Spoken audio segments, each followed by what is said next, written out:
Evening, everybody. It is open mic. Adam, what are you doing down there, buddy? I don't know. I'm in a different square tonight. I like it. He's the secret square, ladies and gentlemen. It's open mic night. It's Tuesday night with the Driving to the Top gang. I am Big Rich. To my right on your screen, Haas eating his dinner. What are you doing, man? You're bringing the sauce, actually, huh? Rich. You're to my left on the screen, Rich. I actually forgot to pull it up, but yeah, Haas bringing the sauce. Ball kicking back, laying in the shade. Ain't nobody tripping because the money already made. Rest in peace, Pipsy. Below him, Adam. What are you doing, buddy? What do you mean? I think you got mirror image on your computer or something, man. So what's going on, man? How are you? Just hanging in there, man. How are you? Good. And we got to talk a little College World Series here in just a minute, guys.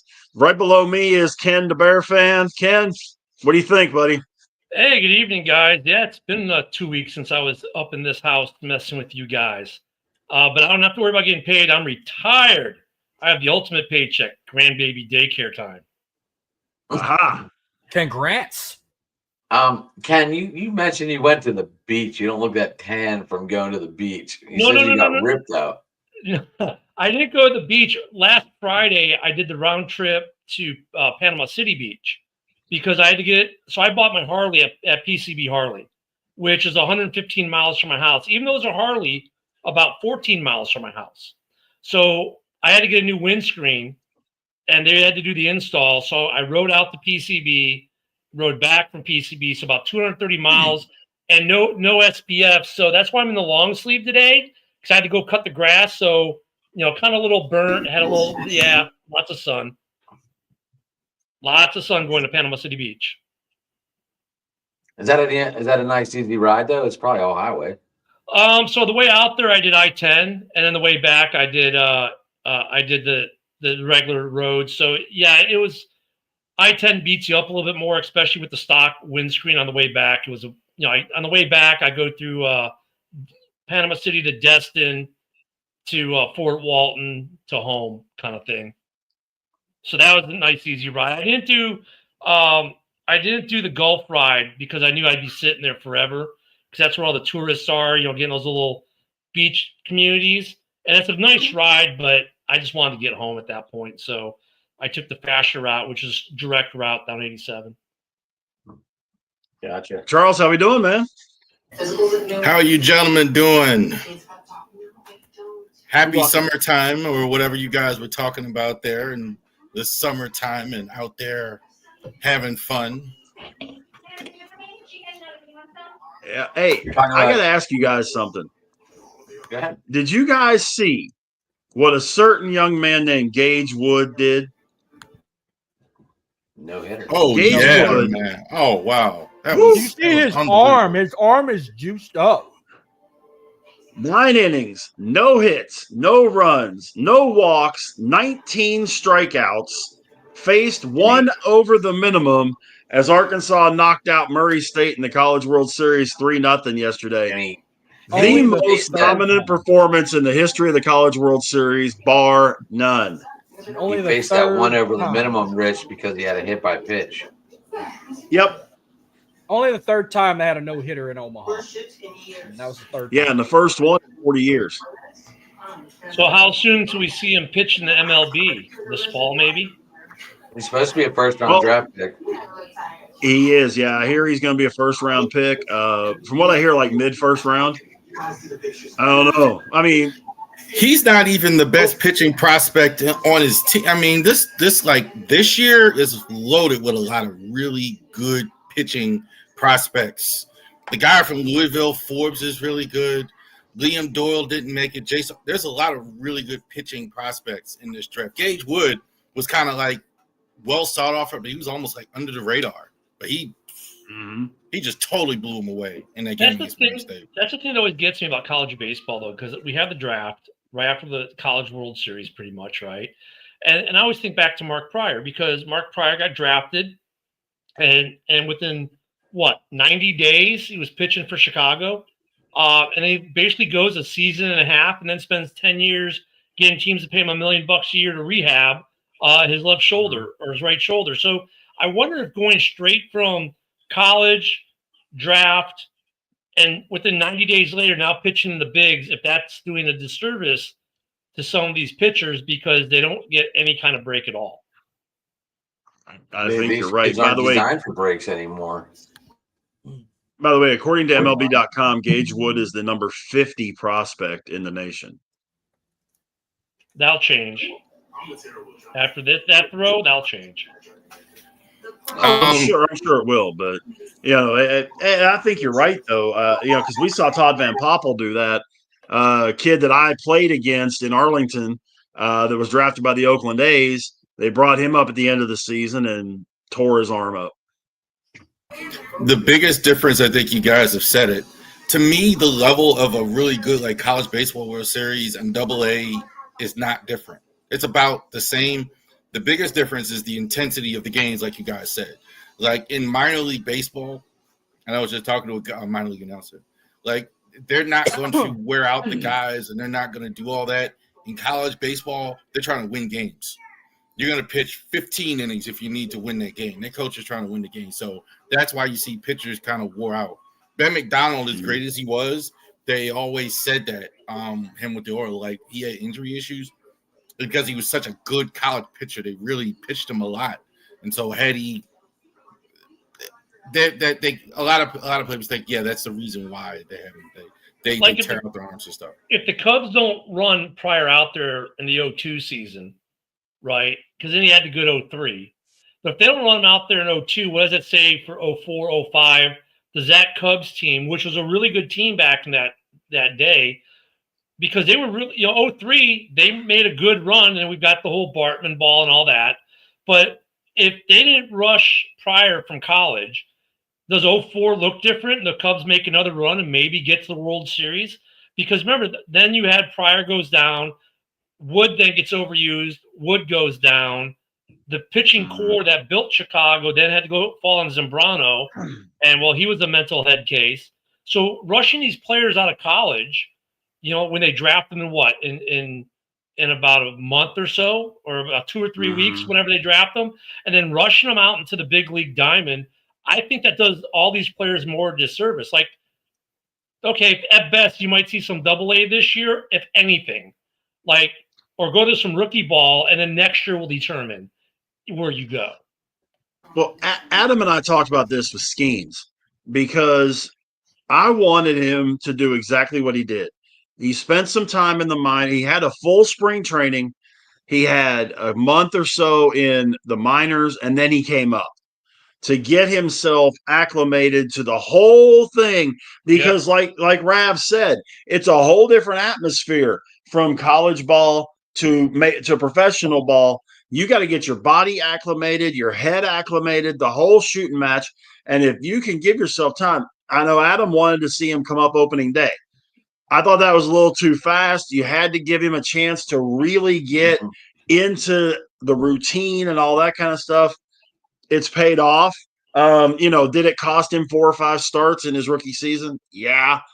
But in the long run, if it keeps him healthy and keeps his arm stretched out, I'm down with that. If we can keep Skeens healthy, because he's the same type of guy that Kerry Wood was when he came out, that Strasburg was when he came out, all the hype, all the potential in the world, and they got hurt.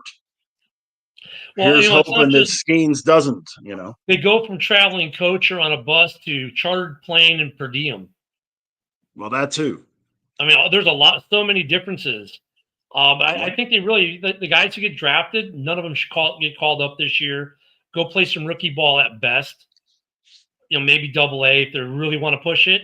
Get a full spring training, and then if you think he's got what it takes to be a big leaguer, bring him up, or wait 4 or 5 starts and bring him up. But I mean, there's something to that. I think more teams take that track now, Rich, than they did before, because we learned from the Mark Pryors and the Van Poppels and we learned from those guys. The Angels are doing the opposite right now. 2 straight years. Nolan Schegel, he's already in the majors. He played 2023 World Series. He's already a vet now. He's played Christian Moore at second base. He played the College World Series last summer and he's already either starting second base. Offensive guys It's is a little different for different. position players. Yeah, it's different for position players. Yeah. So some guys. Wyatt Langford for the Rangers did the same thing. Yeah, position players are different. Yeah. The only position player I might take pause at, though, would be a catcher. Like, I don't think I want to take a catcher who just was in the College World Series and throw him in. Like, no, you need a spring training to learn these pitchers. But, I mean, everyone else in the diamond, minus the pitcher and the catcher, like, you could probably bring in a first baseman, a shortstop, a second baseman, a right fielder, whatever, right off the rip and be okay. I guess Rab could really answer that one because Wieters was supposed to be awesome, and then do you think he came up too early, Rab? Is that a good point right there with a catcher with a player position? I don't think Wieters in particular came up too early. I think they took their time. The Orioles are not a good team for that. They forever slow walk their prospects. They're not a team like Atlanta or Chicago or the Orioles. I can't think of too many guys they bring up really quickly during the organization. But yeah, I agree. Catchers take a while. There's a lot to learn. There's a reason why they have pitchers and catchers come first. And so right. I do think that's why it takes a while for catchers to do that. So I got no problem with that. Well, guys, we have something that we were teasing last week that we need to get into tonight. And hopefully everybody has taken their notes, did their homework, all that kind of good stuff. Talking about the NFL and the top 10 quarterbacks of all time. Did I do my own? Rich, I got a little bit written down from when I talked to you an hour ago. I told you I had mine done. I had mine done yesterday. So I know mine is one of those that's going to have some of you guys scratching your heads and going, have you lost your mind? But I started and finished mine in 10 minutes. Like I was thinking about it over the weekend, but I was like, I need 5 more. I had my top 5 ready, but I was like, 5 more. And I started getting help. They're like, put this guy, put that guy. And they're like, nah, fuck him. Put this guy, that guy. So I gave it about that much thought in between this morning show and today because I was busy. So we'll see. Mine should be interesting. Who wants to go first? How are we doing this? Are we like all going like by numbers? We all start with how about we start from the back? How about we start from the back, Rich, and we go all the way to 10, and then we'll do 9, and then we'll work our way up. Everybody give their number 10. Everybody give their number 9. Everybody, okay. But we're going to start with our number 10s. So everybody got your number 10? I'm thinking. Yes. Charles, let's start with you, and we'll roll through. How's that sound? All right, so I already put out a list of 5. So this was kind of hard because I had to think about 6 through 10. So 6 through 10, number 10, Roger Staubach, Dallas Cowboys. I think the era of the Cowboys, that was the era where they were America's team. This is what they're still holding on to as Cowboy fans. And I think Staubach was much better than what everybody thinks. I think he's kind of underrated, but he was the reason on offense. They had a lot of great defensive players, but on offense, they had Roger Staubach. I think the passing yards, if you look at the stats before 1990, he's at the top of every list. Won a Super Bowl, so I had Staubach 10. All right, I'm not gonna complain about that. No, they were dominant in the 90s. Fair enough. Yeah. Ken, who's your number 10? Well, I'm thinking. Adam?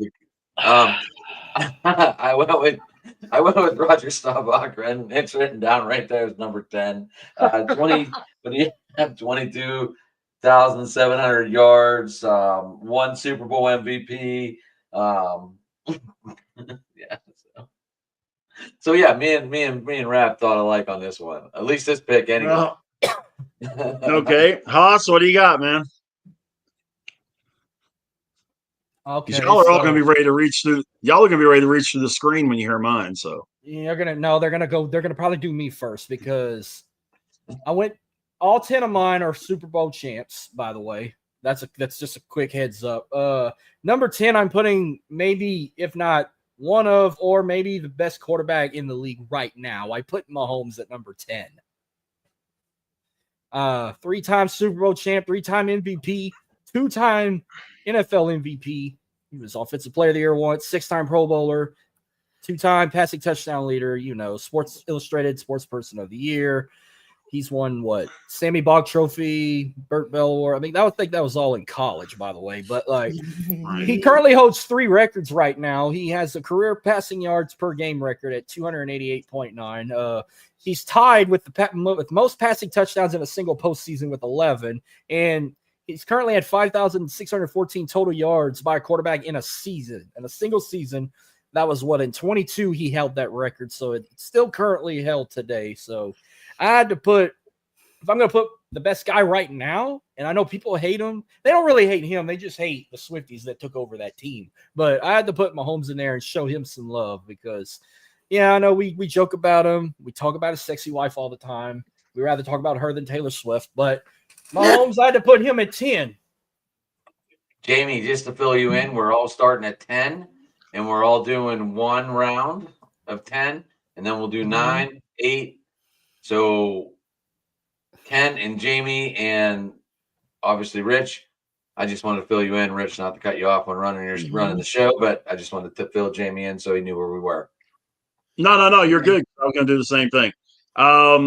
Ken, you got your number 10, or do we need to go to Jamie? I have to stay within my division, unfortunately.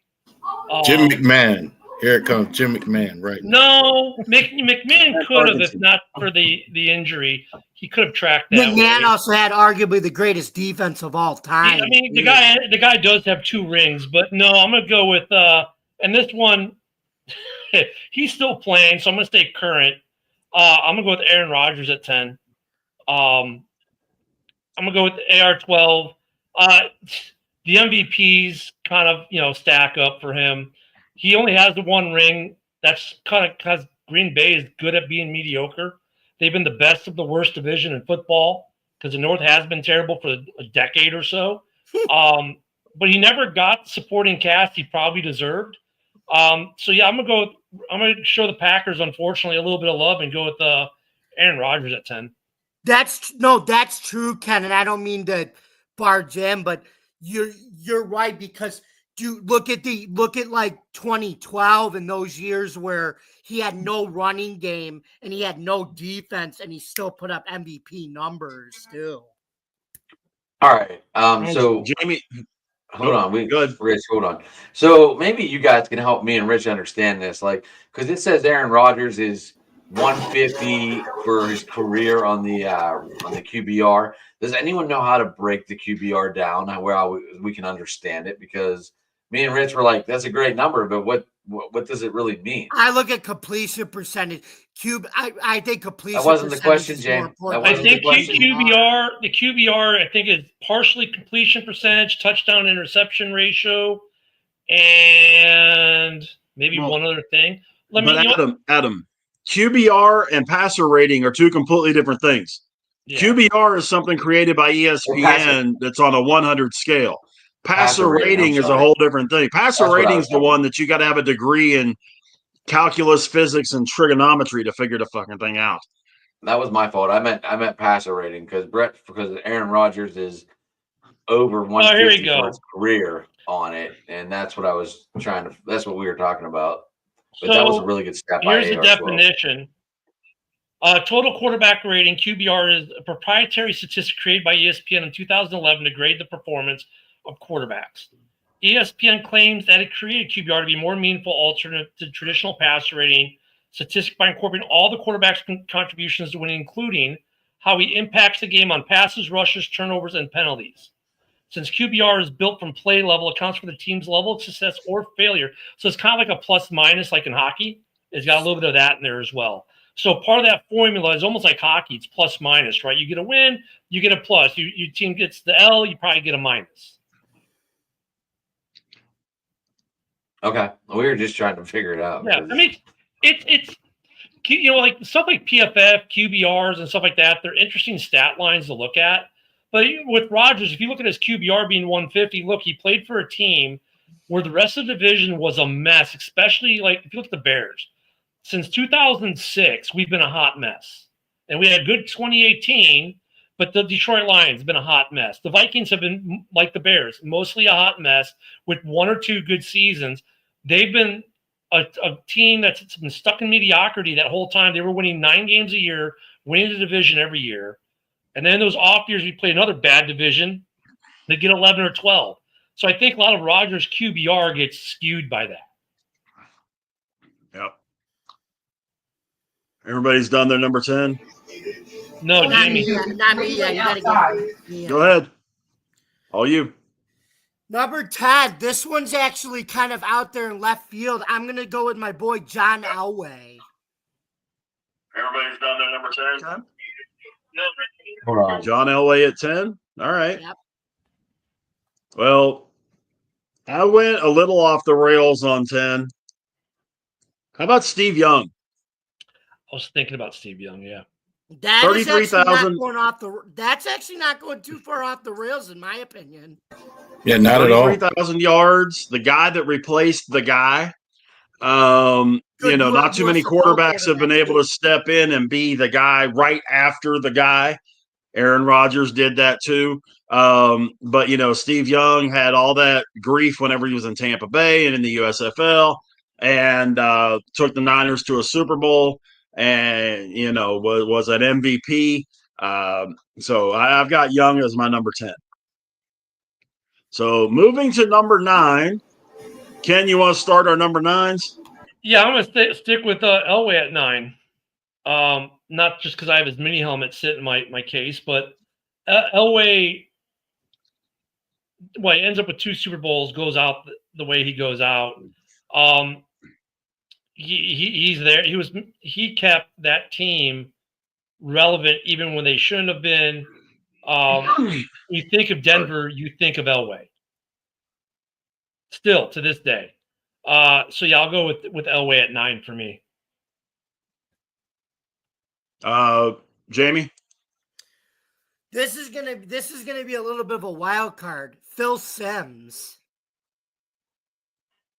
Okay.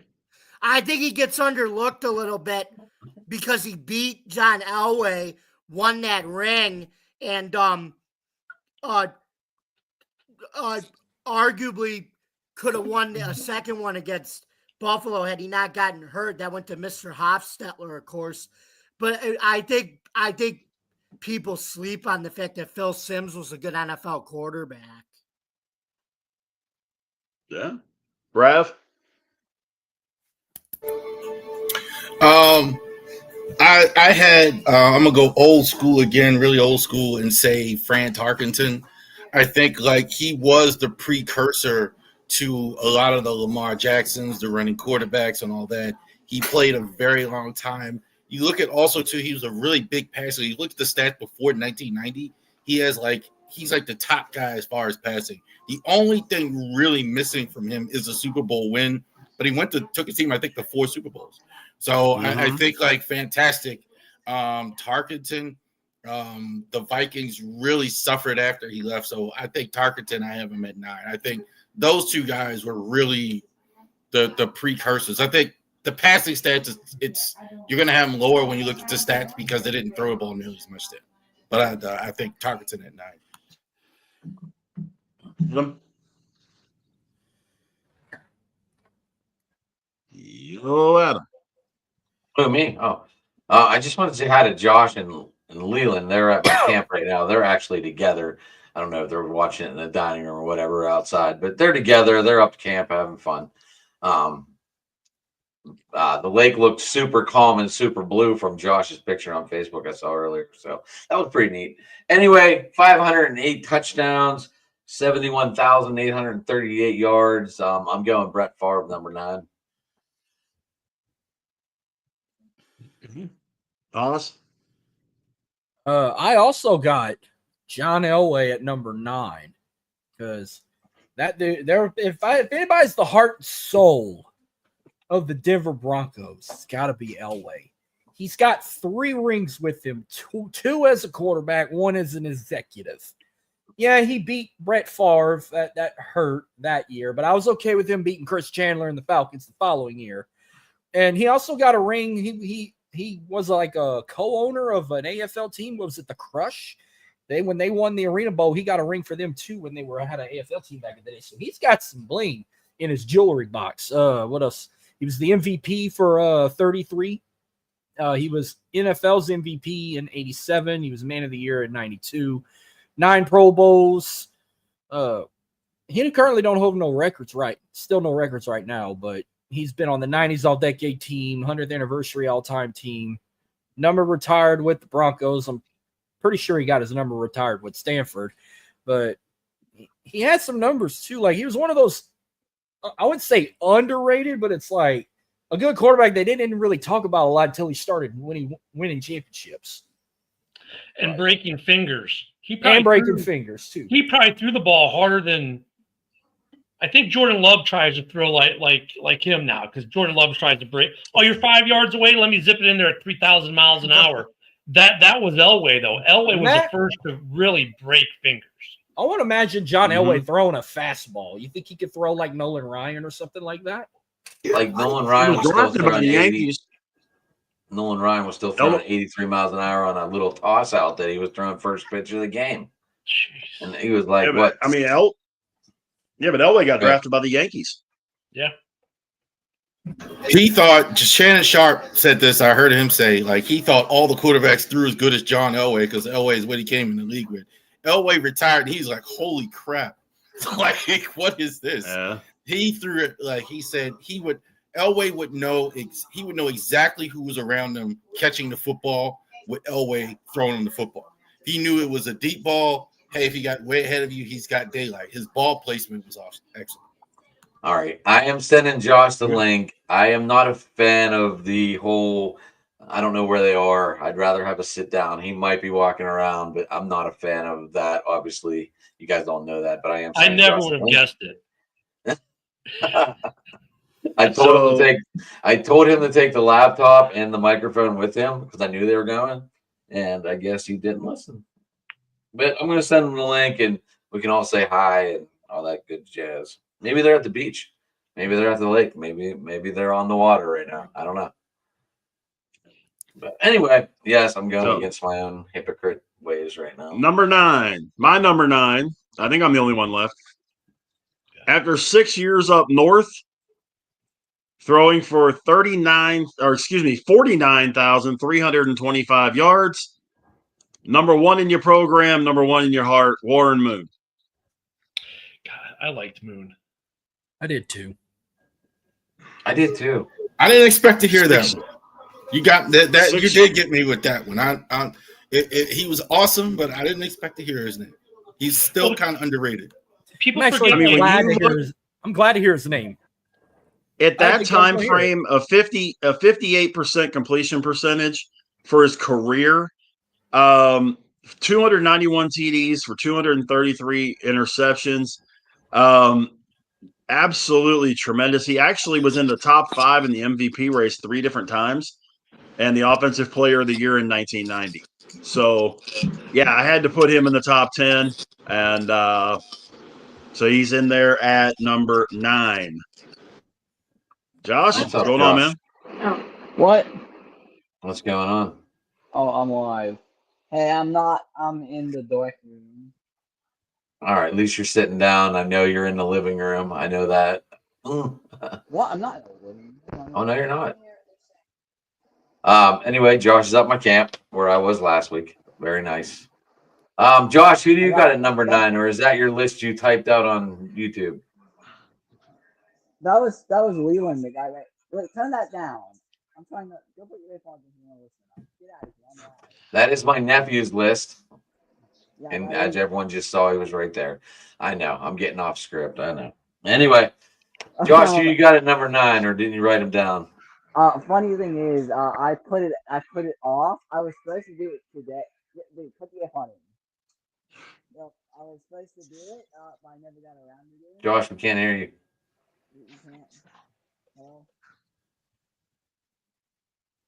I can't hear him. Can you? I can barely hear him. Can't hear him. He said he put it off. It's like it faded down. Right. That was weird. That's like I figured maybe he was talking and he accidentally hit his volume button going now. Josh. Josh, we can't hear you. Hello? We can't hear you. This is why I don't like bringing people in on my phone.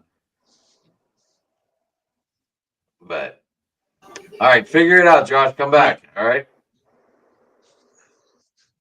Okay, so we now move to Sorry, number guys. 8.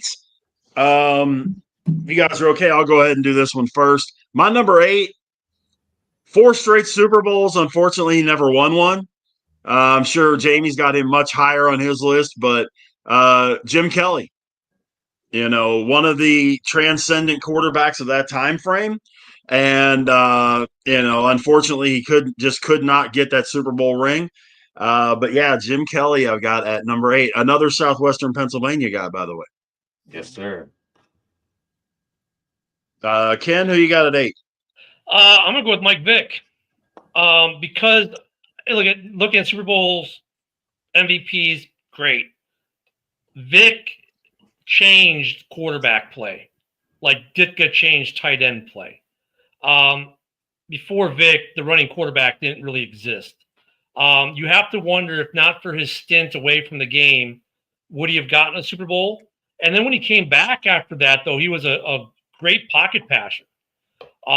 So for me, Vic comes at 8, not because he has all these accolades, but he literally changed the position. Like, there's no RG3, there's no Justin Fields, there's no Lamar Jackson, if not for Michael Vick. No Cam Newton.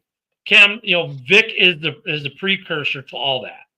So for me, Vic is at 8. I know that's going to be a little controversial, but it's not all about Super Bowls and MVPs and great QBRs or passer ratings. It's your impact on the game too, and Vic definitely left the mark. And also, Ken, Vic changed the video game quarterback as well. Yeah, he did. Yeah. He changed a lot of things. No, I can't argue. Jamie, who you got at 8? Roger Staubach. Ooh. Okay.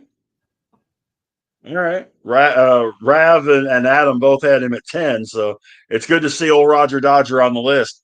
Haas, who you got, man? Before I say my number 8, I would love to do 10 great NFL quarterbacks that never won a Super Bowl. Now that he said Michael Vick, I was like, I would have wanted to put him on the list, but I did 10 champions instead. So that's something I want to get into down the road. But my number 8, I put Eli Manning. And you're thinking, why would you put Eli in your top 10? Name another guy who beat Brady twice in the Super Bowl. Yeah, he got 2 rings before Peyton did. He beat the GOAT 2 different Super Bowls 4 years apart. It's too bad his teams and his career crapped the bed after that, though. I didn't care about that, but I was just glad at the That's time. the problem. A Louisiana boy beat the GOAT in a Super Bowl, and he got MVP in both of those. He was Walter Payton Man of the Year, won in 2016, 4-time Pro Bowler, Bart Starr Award winner, Maxwell Award winner, Johnny Unitas Golden Arm Award winner. He had the longest touchdown pass tied. I don't know who he tied it with, but it was 99 yards. I don't remember what year that was. I thought that was like in 2007. I think he had that shit.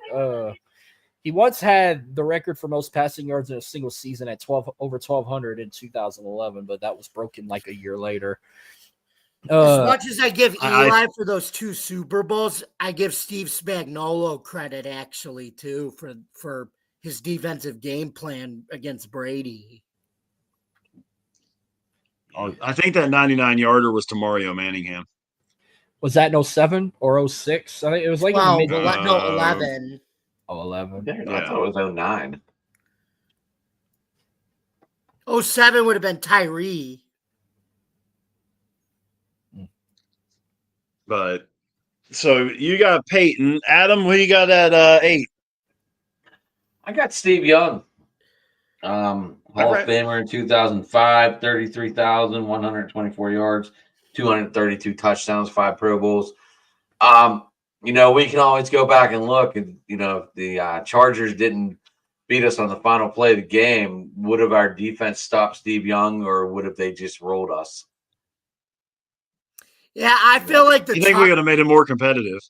I agree, Adam, because I agree, Rich, because I think that Chargers team who beat Pittsburgh, I just think they were not a good. I really think the Steelers would have been a better match in that game. The Chargers were just not a good match to play the 49ers, even though they beat your Steelers. Version 2 of F. Neil O'Donnell. So it was the Victor Cruz, just to let everyone know. Victor Cruz, 99-yarder. That's right. 2011. Then you got your revenge the next year. You beat Jim Harbaugh. Mm-hmm. So, Rav, who you got for your number 8? So Haas had Eli for number 8. I'm gonna take his brother Peyton Manning. I think you live in a world without Tom Brady. This guy might be at number 1. Peyton Manning was the smartest player I ever saw. I didn't even realize how bad his arm was with all that line and changing and all the changing of the line and all that Omaha until really late in his career. He fooled so many people, passing yards and everything. Didn't do well in the playoffs until the end. Had a little shaky in the playoffs, but like fourth. He had the exact same thing that Josh Allen had. Couldn't beat Brady in the playoffs, and then he finally did. But Peyton Manning was never had much on the Colts too. The other thing I do like, kind of like some guys hire, like he had Marvin Harrison, he had James, but those defenses were not good. Like Clark. Dallas Clark. I'm talking about. He had a guy, the running back named Marshall Falk. He had a Hall of Fame head coach the year he won the Super Bowl. I'm talking about defense. Y'all guys are talking about offensive guys. Defenses were notoriously bad. He had Cato June on defense. That's my point. There you go. Thank you. No, Cato Sanders, and that was about it. Defensive players. What was the guy? Bob Sanders, Dwight Freeney, and that was it. Who was the guy that? He had Joseph Adai at running back too. Rich? Who was the guy that Roethlisberger tackled wasn't by that the bad of a shoelace? running back though. Nick, what was it? Was that Alexander? Say again, Adam. Who was the guy that Roethlisberger tackled by the shoelace? The game-saving tackle. Bob Sanders. So, Rap, back to saying Manning at 8. He gave your boy Ray Lewis a really good idea to watch film nonstop. So he turned his whole game room into the room that Manning had at his house as well. So yeah, that was a good story. Whenever Ray Lewis told that story about Peyton, they were both the same guy. Ray Lewis on defense, always watching film, always studying. Peyton Manning on offense, the mind manipulations. Both guys were just correct. Peyton Manning was awesome. That's just why I'm surprised you have him so high up in the list or so low. Like I figured you'd have him higher up. I mean, I've got him higher, but at 8, oof. Well, Adam, you want to start the number 7s? 7. Is that where we're at? Yeah, sure. Yeah, that's usually what comes after 8. So 64,088 yards, 418 touchdowns, 6 Pro Bowls, and Rookie of the Year at number 7, and he wore number 7. Why are you treating Adam like he's Terry Bradshaw? That you have to explain it to him like that. Look, I'm not going through CSA, all right? Is he really that stupid, or is that just the network? The network makes him out to be stupid, but he isn't. What is that? He's not the smartest. He's not the smartest knife in the drawer. No, but Fox always made him out to be. They like the pregames. They always made him out to be stupid. Nah, he's not. Like I said, he's not the sharpest knife in the drawer. Anyway, I have Ben Roethlisberger at number 7, in case you guys didn't realize it. Rachel, so Big Ben. So Adam's got Ben at number 7. Charles, who you got at 7? I think this guy, if Reggie White isn't the greatest free agent in the history of the NFL, I think it's Drew Brees, number 7. Brees, I actually wasn't as big a fan of his, but you look at all the records, and he's just about right there with everything. It's really hard for me not to take Brees when he's got every record. And he was a guy that gave up on in San Diego. They didn't want him. They didn't think he was good enough, and he goes to New Orleans, wins the Super Bowl, turned the whole thing around, a franchise which still isn't any good without him. Like, Well, so you got to remember, Nick Saban gave up on him in Miami. He went from San Diego to Miami. Saban gave up on him and let him go to New Orleans. the Ravens passed. They signed The Steve Chargers McNair. gave up on him because they had a young Phillip Rivers who they Phillip drafted. Rivers. That's why. But they drafted Rivers because they didn't think Breeze was any good. Saban gave up on him. Ravens weren't interested, and the Saints signed him, and the rest is history. I think Breeze. I think what he's a incredible. He was a yardage machine. Drew Brees was an automatic 300 yards for about 10 plus years. Yeah, you're right. Jamie, who you got 7, man? Who do I have at 7? Let me think. Let's think about this here. Number 7. I got to think about this really carefully. Let me think. Number 7. I'm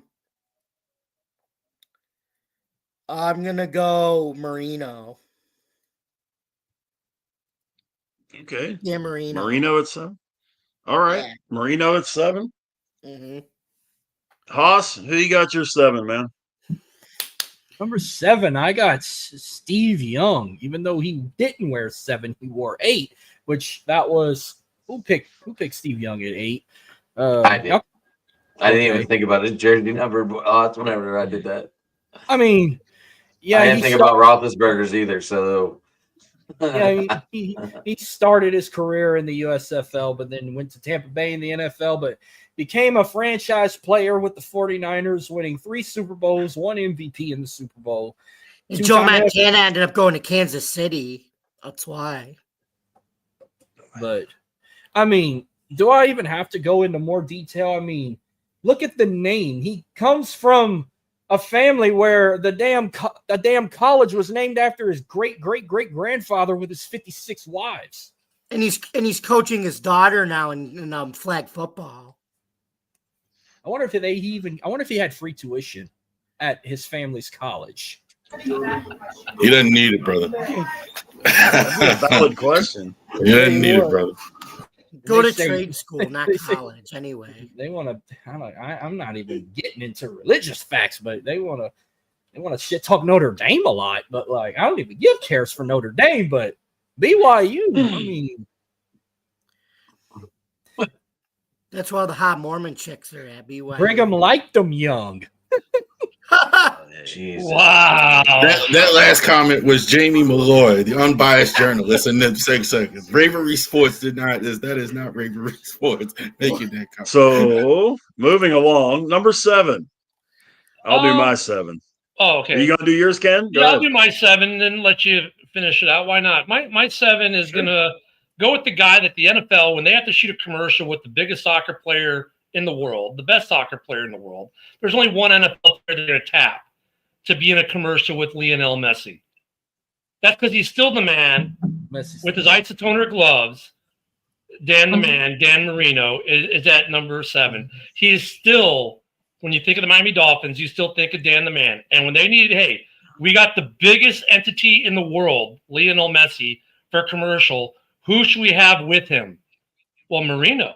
They didn't go to Aaron. They didn't go to Mahomes. They didn't go to Big Ben. No, they went to Dan the man because he's about the only guy who could probably share the spotlight with Messi. And he was a great especially player. Especially in Miami. Yeah. Yep. Hey, I wasn't ready to hear isotoner gloves is the reason why. You remember that? That was an ad. I remember he had I remember it. I'm just, it just threw me. I wasn't expecting that. And also, I mean, he opened up the door for advertising for NFL players with those commercials. Like, so I mean, once again, unfortunately, he only got to the one Super Bowl and never won one, but he also broke up the Bears' bid for the perfect season in '85. He sure did. That's probably, the thing. That short alone, of a Super Bowl, that's a lot. That alone should get him number 7. So Dan Marino was a great cameo actor, too. He was an Ace Ventura detective. He was in Little Nicky. What else? Yeah. Yeah. He was on the NFL Today for years. They had him. Yeah, but the best one was still Ace Ventura. Yeah. He kissed Ray Finkel. Finkel and Eichhorn. Well, my number 7, if you'd have said he'd be this high when he was in college, I told you were crazy. But guns up to the guy, got a couple of Super Bowls under his belt. That would be Mr. Patrick Mahomes.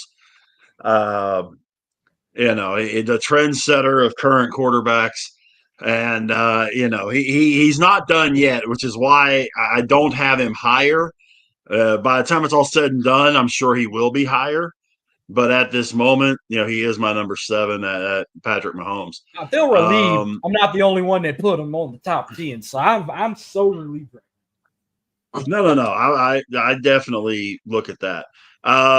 Ken, you want to do number? No. I left Rodgers and Mahomes off my list because they're still active. Oh, you did retirees. Okay. Ken, you want to go number 6? Yeah, sure. Because I'm sitting down here off the Gulf of America, catching that cool breeze at number 6. We've already heard about. I mean, look at Breeze. He's one of 4 in the 50-50 club, right? 2 of them we have. Well, all 3 of them you'll probably hear on my list. We've already heard 1 from that list of the 50-50 club. I mean, that's a small list. 4 quarterbacks ever. So yeah, Breeze. Unfortunately, only got the 1 ring. Probably deserved more. But once again, he took a team, even when they were terrible, he made them relevant. The Aints, as I like to call them for years, could not get past the Bears. We were their stumbling block for like 3 years straight. We were their Achilles heel till they broke through and avenged us by beating the Colts in the Super Bowl. So, yeah, I mean, I'm going to go with Drew Brees there. And you don't put up the numbers he did and don't make the top 10. I'm sorry. No, I think you got a really good point. Jamie, number 6. Steve Young. Valid. Very valid. Rav? Steve Young was one of my favorite players. He didn't make my list, but I used to love to watch Steve Young as a player. I used to, before we had Ravens here, I was a 49ers guy. I used to love, because Steve Young was a good left-handed quarterback. I think Steve Young makes the list more because he was left-handed as well. Yeah, I like Steve Young. Dan Marino, number 6. My wife kept saying, "Where's Dan Marino on your list?" Every time I brought this up, it was like Dan Marino should be there. Dan Marino, I would say this: the quickest release. I think I dare you to find anybody who got the ball out faster than Marino. Maybe Tom Brady, but that's the only other guy you can say. Marino, you did not have time to hit him because he got the ball out quick. And another one, just the stats were just off the charts. No Super Bowl, but I think unlike Brees, I think he had to carry a much worse team than he did. I think he had some great coaches now. He had Don Shula, Jimmy Johnson, but those defenses again were just terrible in Miami. Running game was just terrible in Miami. So I had him just a hair ahead of Brees. They would never bring him in anything. He had to make them all. Yeah. Adam, who you got? Who do I got? Number 6. One-time Super Bowl MVP, 5-time MVP in the regular season, 14 Pro Bowls, 539 touchdowns, 71,940 yards. Peyton Manning. Okay. Manning at number 6 for Adam. Haas, what do you got? Okay, so we got 2 Steeler fans in here, 1 Bears fan, 1 Bills fan. Charles, you're Ravens, right? Yes, sir, Ravens. Were you ever a Colts fan back in the day? Or you would have been? Yeah, I'm not that old. Like, my dad was the Colts fan, like 83 and all that, yeah. Well, this guy would have probably been on everyone's list a little higher, but we're at, what are we at, 6? 6. I got Johnny U. I got Mr. Golden Arm. I got Johnny Unitas at 6. 1 Super Bowl win. The pre-Super Bowl era, 3-time NFL champion. He was one of them guys where if I ever just want to go way beyond nostalgia and just see black and white highlights of some of the greats, like if I want to go watch Jackie Robinson highlights, DiMaggio highlights, and all those guys from back in the day, Babe Ruth and all them on YouTube, or for basketball, I'd go watch like Bill Russell highlights. For football, if I wasn't going to watch Otto Graham highlights, I was watching Johnny Unitas highlights on YouTube in black and white, and it's such a classic. to watch shit like that. Like, I'm pretty sure I'd have been a big Johnny U guy if I was living to watch him play in living color. Because number one, there was no Saints team in his time. Cowboys would have been a thing. They'd have still sucked. Johnny U was probably the man. Like, he was the Tom Brady of that generation in the 50s and 60s. All right. Johnny U at number 6.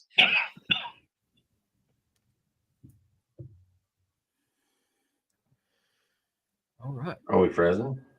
Was one of those guys that in his era was right there. He was always right at the top of the list.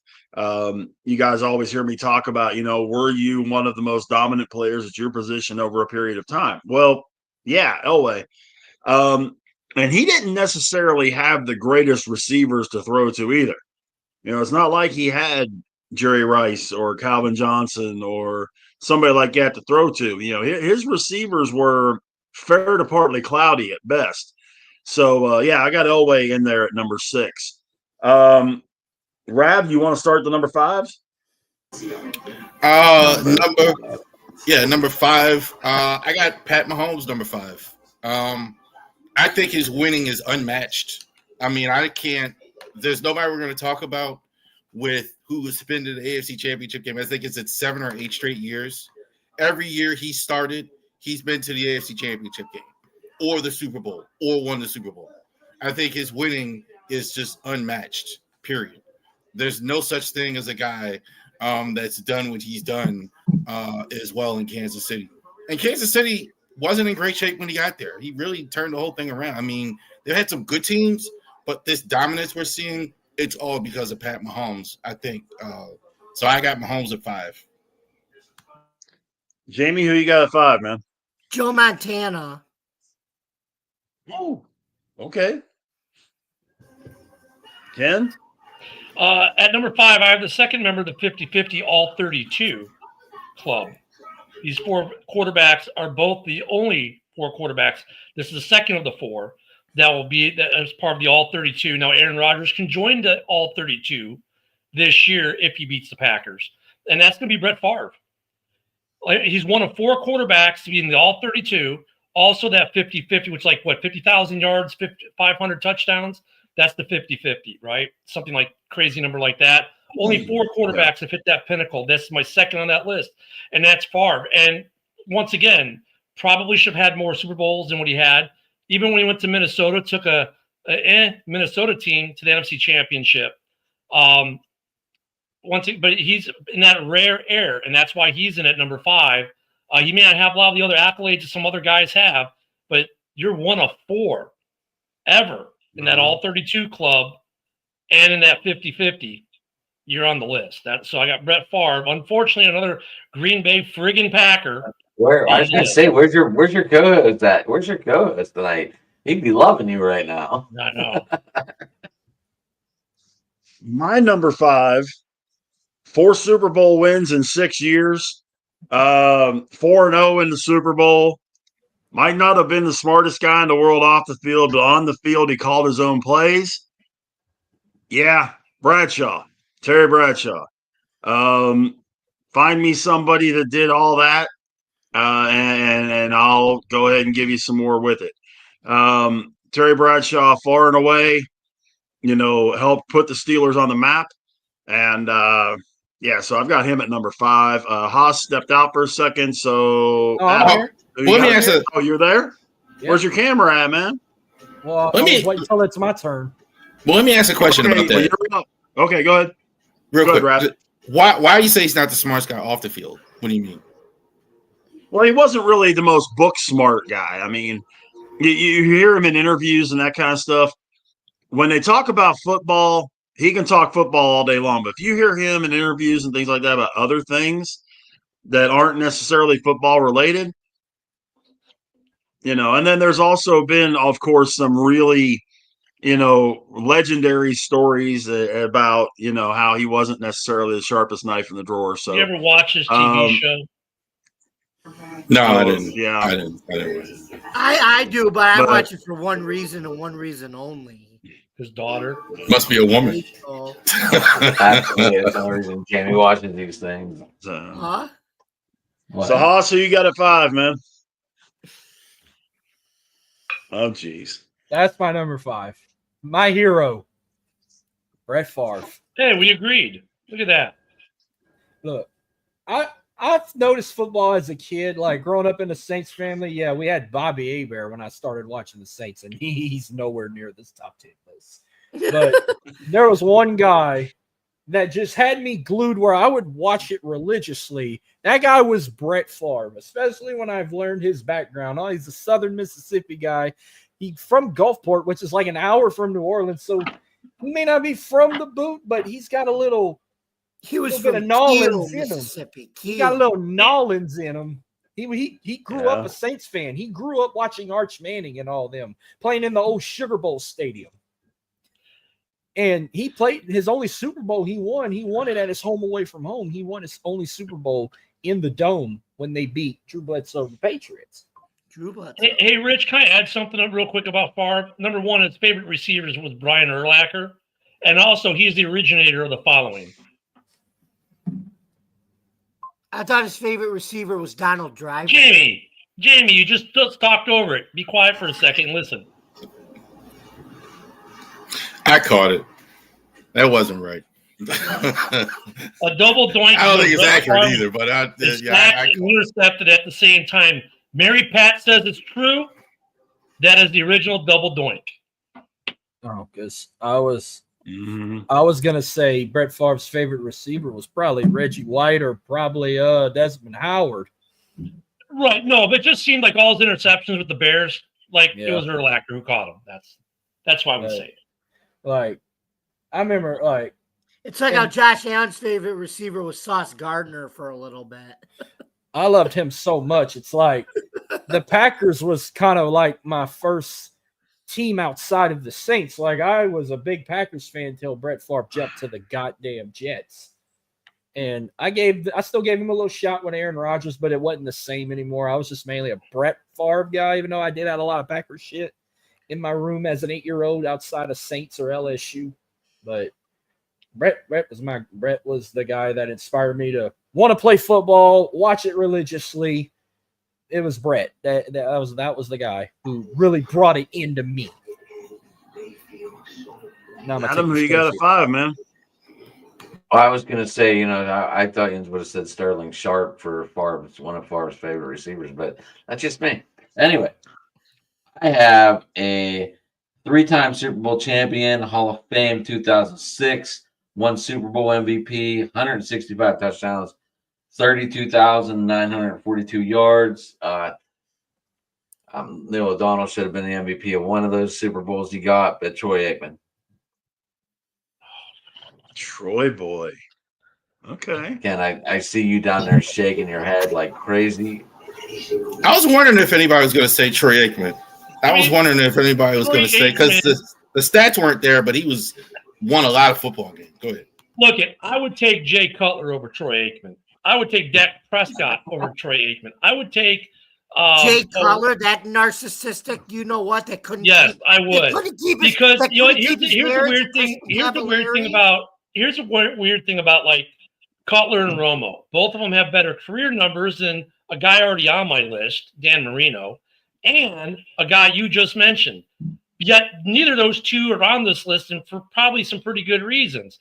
Aikman to me is the most overrated, self-gratifying of himself guy you've ever met. He wasn't that good, but he walks around like he was God's gift to the quarterback. No, dude, you had Emmitt Smith. You had all these studs around you. That's why Patrick Mahomes isn't on my list. When he got to Kansas City, he had a team of studs around him.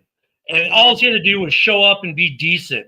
And that's only. And Aikman was the same way. Aikman, it was like Kurt Warner with the Greatest Show on Turf. Had enough time. He could do his income taxes, do his laundry, fold the clothes, order a pizza, and then call in to his buddies what bar he was going to after the game. And Aikman was just, no, I'm sorry. Aikman does not even come sniff the top 10 in my list for a reason. Okay. Not as good as Cutler doesn't work for me, bro. I'm sorry. That's blasphemous, right? But I If you throw keep Cutler. a marriage with Krista Cavallari, you got problems. But look, I throw up Cutler because Cutler and Romo, their numbers are relatively the same, even though Cutler's got more playoff wins than Romo, right? And both of them are better numbers than Aikman. That should tell you something. Doesn't tell me anything. Cutler didn't win nothing. He Well, didn't get. neither He did didn't. Aikman. He didn't sniff. He didn't get. Aikman happened to be on good teams that won Super Bowls, but not because of Aikman. Right. Actually, Aikman, Troy Aikman was 1-15 in his rookie year.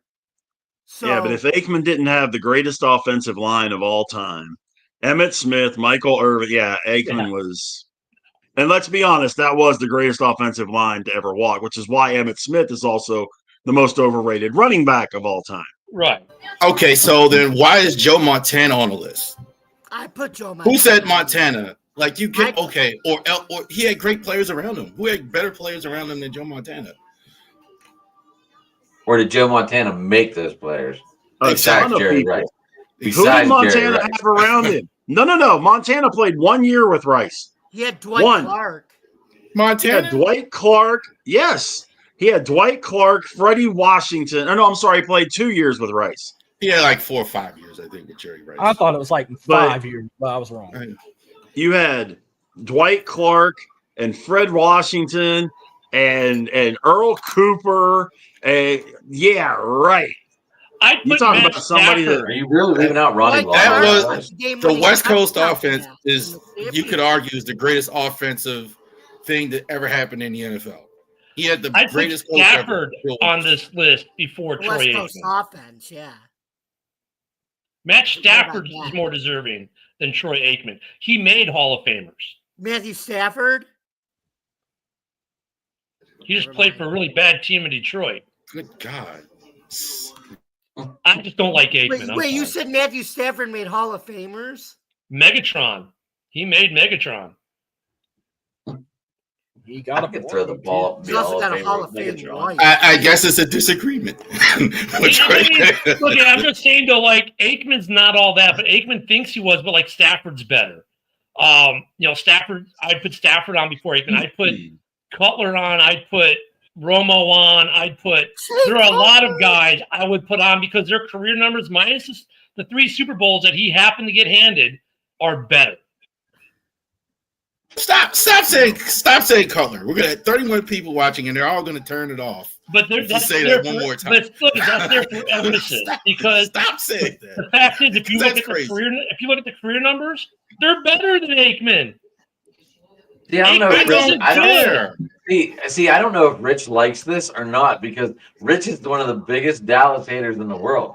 So is Rich loving it? I might be the biggest. I'm probably the biggest.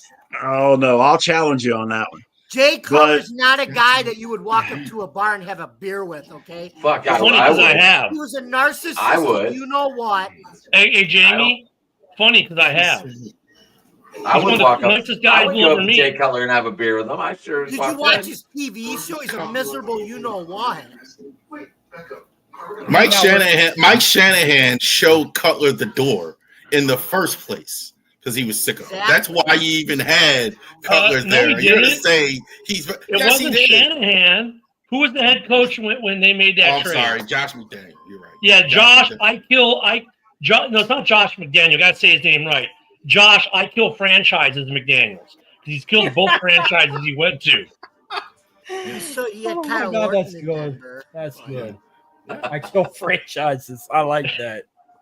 Okay. But I mean, I'm sorry, Wow. but Jay Cutler's snappy on Aikman shouldn't even be anybody's sniffing a top top 10. 20 list. Oh, man. Josh, Moving to number 4. I got Tom Brady in the Hall of Fame list there. Who was the Jay one? Cutler should not be on anybody's all top right. 20. All right. That's enough. So moving to number 4. Yeah. Wait, did everyone do their Jamie. fives? Wait, did everyone Yeah, finish their everybody- 5? Yeah.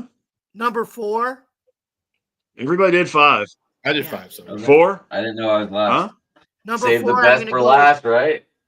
I guess. Jamie, 4. Number 4, Jim Kelly. Because he didn't win 4. Very good. But he made it. But he made it to 4 straight. Right, No and one he's knows. another guy. What, knew that was and, coming. Ken, you know how you said Michael Vick changed the way the quarterback position was played? Like I said, Jim Kelly changed the way it was played too, with the K gun going fast, not giving defenses time to substitute. And Well, look, the only reason he never won a you know what the problem was in the Super Bowls? It was their no huddle offense would be off the field because you had the Giants run. You had the Giants. You had Washington with the hog mollies, and then you had Emmitt Smith. The way to beat that offense was to just run it down Buffalo's throats. And the real reason, look, we all know, those of us who are old enough, all know the real reason why the Bills didn't win any of those Super Bowls. Because we watched the X-Files. We know the Marlboro Man, the cigarette smoking man on the X-Files said as long as he lived, they will never win a Super Bowl. That's the reason why the Bills never won. Come on, you had to watch that. You also agree it was game plan by the other teams, right? The other teams would just keep their no-huddle offense off the field by running it down their throats. Jamie, I take it you didn't watch the X-Files at all because you totally missed that reference, man. No, I'm just saying what the real reason why they didn't win the game plan. Jamie's too young to know what the X-Files is. The rest, I saw you and Rich go, yeah, I remember that episode. I'm too young. Right, but Rich, that my dad would tell me all the time. He was a Bills fan. If you couldn't stop that offense, you just had to run it down their throats and keep them off the field, and that's what every team did against them in the Super Bowl. I got no problem with Kelly on the list. I got no problem with Kelly. I didn't have him, but I got no problem with it. So you're telling I'm a little lower, but yeah, the whole AFC couldn't figure it out for a whole year, but all it took was the NFC 4 times in a row to stop. Nobody in the AFC had the running game that those teams had, dude. Nobody in the AFC had that kind of running game. Well, yeah, because the NFC, like I said, Adam, they had the offensive. They all had the Giants, like I said. Bill Belichick said we're going to run it down their throats. They had the ball for 40 minutes, and the Bills, it still came down to a field goal. Washington had the Hogs, so they did the exact same thing.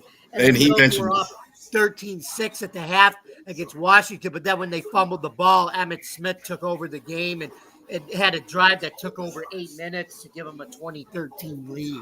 And he mentioned field goal. Had Scott Norwood had not shanked that field goal, we're all talking different about Jim Kelly. But guess That's what? the one play. He doesn't shank that. They were all talking different about. Right, but guess what? Here's another thing, Charles, that'll blow your mind. If the Giants don't maintain the ball for 40 minutes and Buffalo just keeps scoring at will like they did in the Super Bowl, it doesn't come down to Norwood making that kick at all. Look, I hate to tell you this, Bills fans, but William B. Davis, who played the cigarette smoking man on the X-Files, is 87 and still alive. So you're not winning the Super Bowl anytime soon because the cigarette smoking man still lives. Theory. That's not fact-based at all. If Josh Allen wins the Super Bowl this year, he will probably pass away. Probably. Okay, that was funny, Marcus. I'll give you that. Because I'm still riding. This is my last fucking chance for Josh Allen. He better win it this year. The Chiefs are not as relevant as they are. This is their fucking year to win it. Yeah, get to it. I think it's going to be the Bills and the Eagles in the Tush Push Bowl. That's what they're going to call it. Well, I got because both teams can run that. Well, AFC, it's out of the Bills or the Chiefs. The NFC's out of the Eagles or the Lions. That's my preseason prediction right there. Should I send a thing to ESPN or something if the Bills and the Eagles will call it the Tush Push Bowl? No, but I just want to see who'll get Moss this upcoming season. All right, where are we at? Who you got it for, buddy?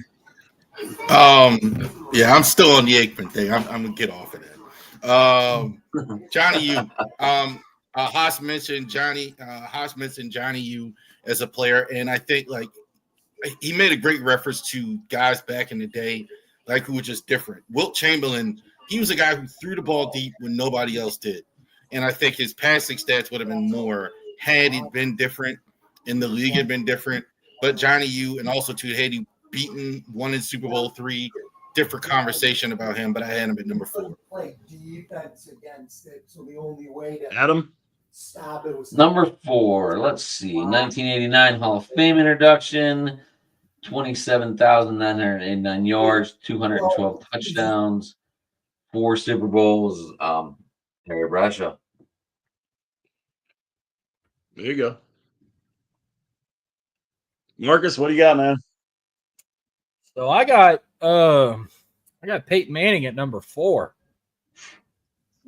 Who, Okay. I mean, I ain't gonna argue with Tennessee fans. I mean, if you he may be the greatest quarterback that ever played at the University of Tennessee. No disrespect to like a Pat Ryan or a Casey Clausen or anybody like that, but I have seen grown men argue over if Peyton Manning was the greatest quarterback to come out of our state, where people said Terry Bradshaw or even said Doug Williams. It's usually out of those 3. I've seen grown men fight and argue about that if they don't agree it's Peyton Manning. But Peyton, you got to give him his flowers. I mean, he was the first Manning to win a Super Bowl. Unfortunately, he had to play our Saints the year we beat them in that Super Bowl, and people were against us, but they had a lot of people that wanted it to happen. He's won 2 Super Bowls overall, but with 2 different teams. He also won one as a Bronco. He was a first ballot Hall of Famer. Yeah, he just got inducted not long ago. He went in the Hall of Fame what, last year or the year before? 23, I think. Yeah, I know he's No, it was 21, wasn't it? I don't remember what year he fucking went. I know it wasn't that long ago. Well, I know it wasn't that long ago.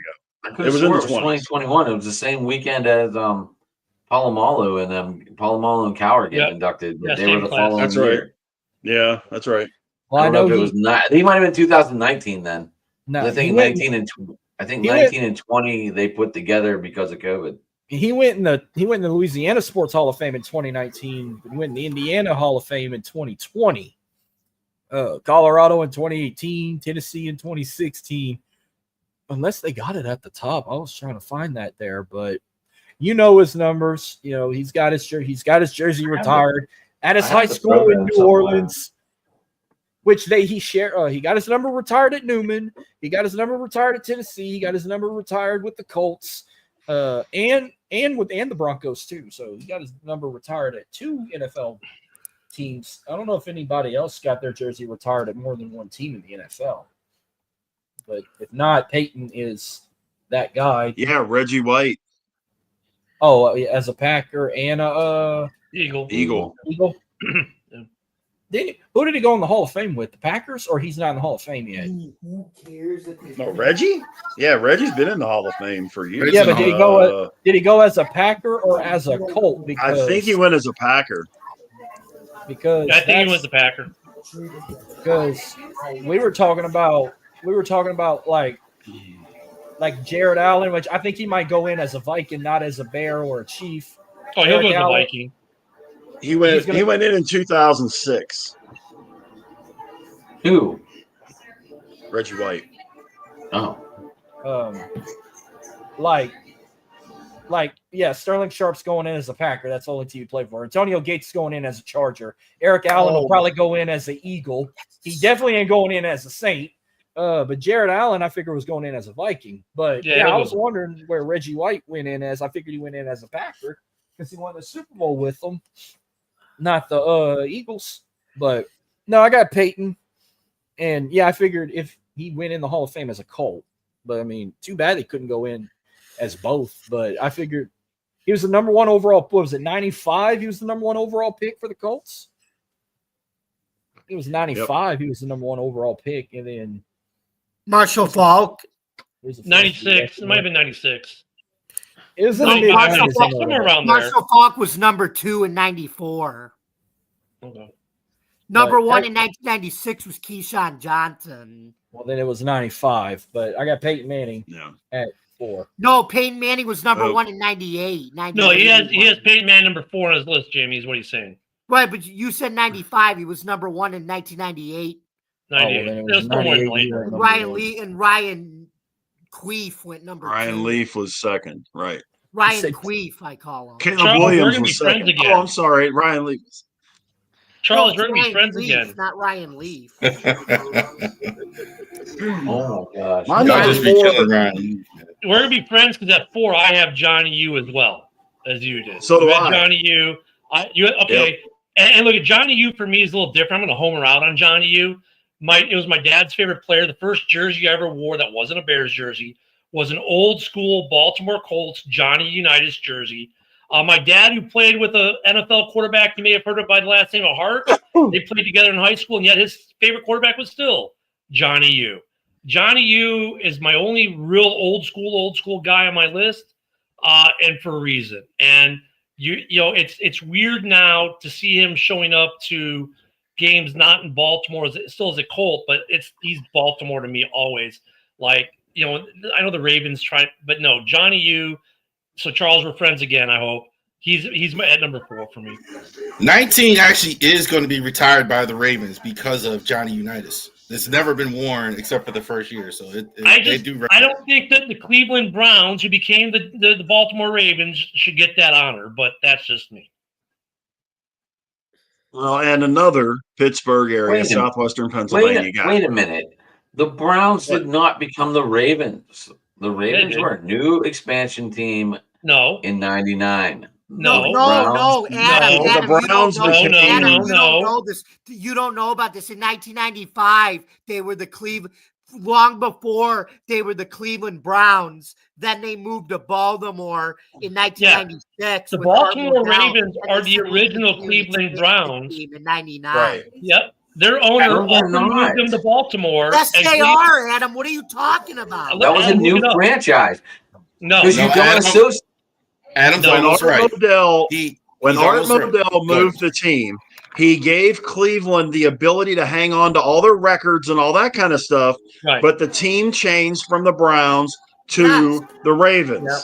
And then in 1999, a new Browns franchise was created. That's what I said, Rich. I said that. So, that's I mean, true. It is true. No, but in a way, he's right because it's almost expansion-like. But it wasn't. When they moved from Cleveland to Baltimore, they brought the coaching staff, the players, and all the apparatus with them. They fired everybody. They did not. The only guy I think that stayed from Cleveland was Ozzie Newsome. But they still brought their infrastructure and their players with them. There was no expansion draft for the Baltimore Ravens. There was no expansion draft, but there was no infrastructure. They had 20 players and they had Ozzie Newsome. Can we move? This isn't productive. Can we move on to number 3? This is more diabolical than talking about the Oilers moving to Tennessee. Yeah, because number 3, Rav, what do you got? That is being a freaking Gooberson. Here's a guy we were just talking about Baltimore history. Y'all don't know how much this guy was hated in Baltimore. John Elway. John Elway, I thought, refused to actually play for the Colts, which is why he wound up in Denver.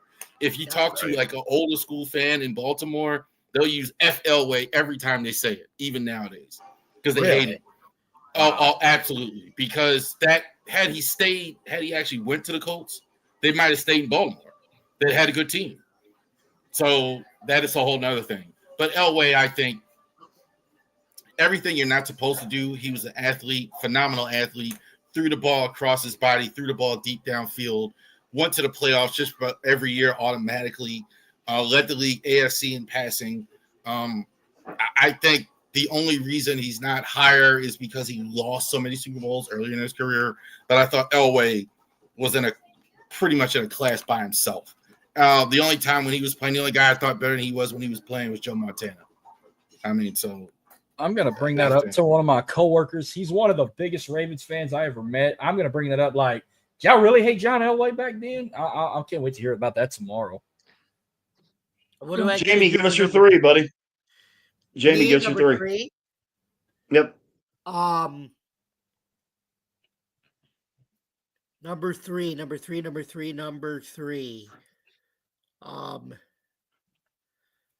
think here. Number 3.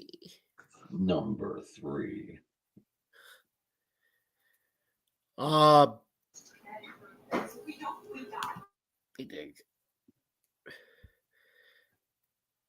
see. What are we? Kyle Orton. No.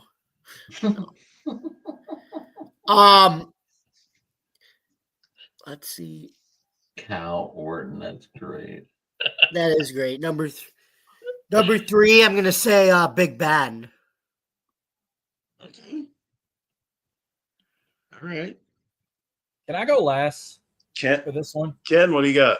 Yeah, Big Ben, by the way, is not on my list at all, FYI. Number 3, Of ironically, course, is the because you third got guy. Jay Cutler on yours. Well, no, he's not. Jay Cutler's not on my list either. No, Jay Cutler, not Jay Cutler. That's what I call him. I would have Ben. I would have Big Ben over Troy Aikman. Anywho, I digress. Number 3, coming at number 3 is the third of the 4 all 32 50-50 club. Only 4 quarterbacks remember in this club. The third member of that club is at number 3, and that would be Mr. Peyton Manning, the man with the biggest forehead in football that you can see probably. You can probably see from the moon, and I swear every year it just got bigger and bigger and bigger. But no, Peyton, I mean, didn't get the luck, but won 2 Super Bowls with 2 different teams. That's kind of rare too. He did get smoked in a Super Bowl. I remember he did get smoked. Was it the Seahawks smoked them? They rolled the Denver that year. But yeah, he's one of the smartest quarterbacks to play the game. Probably the only marketable quarterback of that era as well, in terms of marketing and everything else, and he's still going strong. So Peyton's at number 3 for me. Cool. My number 3 is Marino.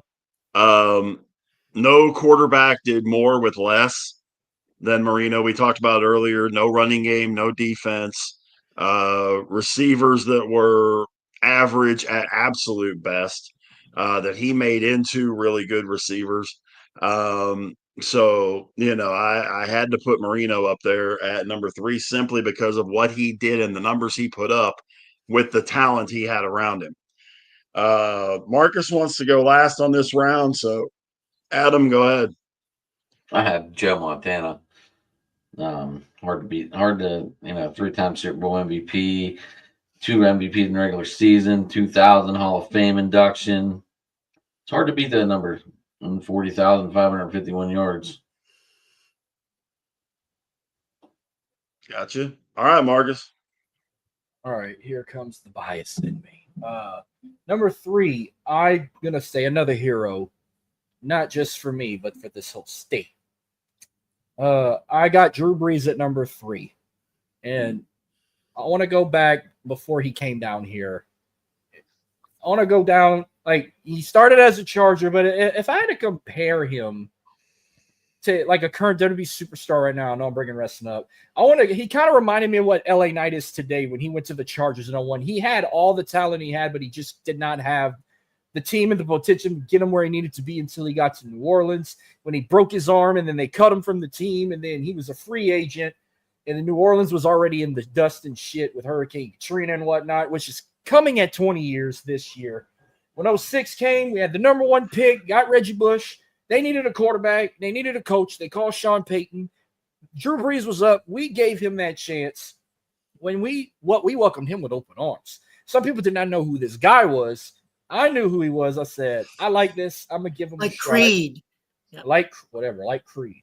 Because you had a guy who took fucking a shit team like Purdue, brought them to their first conference championship in like fucking decades, brought them to the Rose Bowl, even though they did not win the Rose Bowl. Because I read his book. They lost to Wisconsin that year. Not Wisconsin. They lost to fucking no, they beat Wisconsin to get to the Rose Bowl. Forgot who they fucking lost to in that Rose Bowl game. But he brought the city from the ashes with what Steve Gleason did with the fucking block punt. But Right. he like helped rise it from the ashes. Like Absolutely right. He put that Absolutely city on right. his back. He Absolutely carried that right. city on his back. He loves the city. He brought them to their first and only Super Bowl. Well, Garrett Hartley kicked them to the Super Bowl, but Brees was a big part of them getting there. He was the MVP. There should have been 2 Super Bowl appearances. We were robbed. We should have got Brady and Brees, and instead we got fucking Jared Goff and Brady. But didn't Brees, the minute he get there, rebuild for Katrina homes? He was like a big part of rebuilding New Orleans. He helped, like, he was a part of like the food banks that were like they were feeding the homeless and the meal ministry. He was a part of that. He helped build city. He helped build houses. He owns freaking walk-ons in New Orleans now. Like he's a big. They gave him a key to the city. Like he's a big part of the city, even though he lives like in LA now. he'll always be like, I say, because this guy needs to be the fucking general manager of the Saints. We need to get rid of fucking Mickey Loomis. We need somebody that loves this team more than anybody. Drew Brees, I think, needs to be the GM of the Saints now. And here's one thing real quick about Brees. I compare him to Michael Jordan in this way. Take away the years of Michael Jordan had at the Bulls, and it's a complete train wreck. Take away the years of Drew Brees of the Saints. Just if you imagine you didn't have that, what would you have with the Saints? Drew Brees, yeah, you're right. He turned the whole thing around. And, They wouldn't have nobody. Yeah, We I mean, really there's not a lot of good history there that doesn't include Drew Brees. And a lot of people don't give him a credit because, he only had one championship. Look at all the records he broke. Look at all the records he still currently 50-50 holds. club, 50-50 in all 32 in the 32. He's one of 4 quarterbacks ever in the history of the league to be in that club. He deserves it. He deserves to be on this list. Look, I was lucky enough in 2011, whatever the record was, I think it was highest complete. Like, he was trying to get to the highest completeness percentage in a season. Well, in 2011, he passed up Dan Marino. I was at that game against the Atlanta Falcons. He threw that 8-yard touchdown pass to Darren Sproles, and that's what broke the record. And I was there in person. That was a great moment. But we'll never forget. Then he beat Marino's yardage record like a week later, right? Yeah. But it was in 2018 when he passed up Peyton Manning for highest completion percentage. He threw that long-ass touchdown pass. I don't remember which fucking receiver caught it, but we watched it at Walk-Ons in Lake Charles. I had my Drew Brees jersey on. I had my Saints shit on. It was a Monday night game against the Washington Redskins at the time. Hope I don't get in trouble saying that. That's what they were called. You're allowed to say that because they were called that at the time. You can call them the Redskins as long as you want. HTTR, my friend. HTTR. That place fucking erupted. We knew it was going to happen. When he threw that pass and he passed up Peyton Manning as the highest completion percentage and most touchdown passes, that place fucking erupted. Like, they went back to the Super Bowl. Like, it was unreal, everything he's done for not just that franchise, but for the city, for the state. Drew Brees, calling it now. He's eligible for the Hall of Fame in 2026. He's going in next year in his first year. He'll be a first ballot. He's a first ballot all day. He's going in next year. His first year of eligibility, he will go in. And if he goes in, I'm going to find my way to Canton, Ohio for that. I will find my way with you, Marcus. Buy me a ticket. If you come, I can cry on your shoulder when he gives his speech. Like I said, I've been there for one, and I want to go back for another one. That was a fun day, guys. And then we can haul ass to Pittsburgh and go watch Paul Skeens throw a no-hitter if we're lucky. Yeah, if he still plays for Pittsburgh. Oh, but I'm sorry. Right. I'm sorry I dragged up. But can I start number? Oh, I don't care if I start number 2 because go ahead, do number 2 while you're at it. Well, Adam gave it away. I figured I was going to be the first to bring him up. My number 2 is Joe Montana, not Joe Montana. Joe Montana. Maybe one of the greatest 4-time Super Bowl champ, 3-time MVP. I agree. He was the one who built that team to make him great. Steve Young, Joe Montana. I mean, I wish I could have watched him play at Notre Dame, but that was way before my time. I mean, I was lucky to watch him in his last years with the 49ers. Before he went to Kansas City, because the only memory I have of him left is playing as a Kansas City Chief. But I've heard great stories. I had great stories as a 49er. My dad that's why my dad was a fucking Chiefs bandwagon, because of Joe Montana. My dad was so big on Montana growing up. That was my dad's all-time favorite quarterback. Well, there you go, Mark. My son, Drew Brees, number 2 on his list. Yeah, but I remember when my dad got this fucking big-ass Kansas City Chief jacket for Christmas in 94, and I'm like, why is he wearing a Chiefs jacket? But now thinking back 30 years ago, he was a fucking big Joe Montana fan. That's why he got that Chiefs jacket for Christmas in 94. Gotcha. And then that went to waste because he left the Chiefs after that. Well, that was kind of a waste. I don't know how much ski jackets cost in 94 back then. Today, they'd probably be like almost $200. Maybe in '94 It was maybe probably like it was probably the badass starter pullover. it looked like something. It looked like them jackets the NWA wore with the Raiders back in the day. What's the Those were jacket? about $200 back in the day. Those were Probably starter the starter jackets, yeah. pullover, dude. It was Probably it the was starter pullover. They it were was a starter. starter jacket, but it looked like a jacket you would wear to go skiing because it was so thick. They were and about so $200 Right. back in the day. They were expensive back then too. So they're Right. basically the same fucking price today, 30-something Yeah. years later. I thought maybe in '94 they'd have been like $30.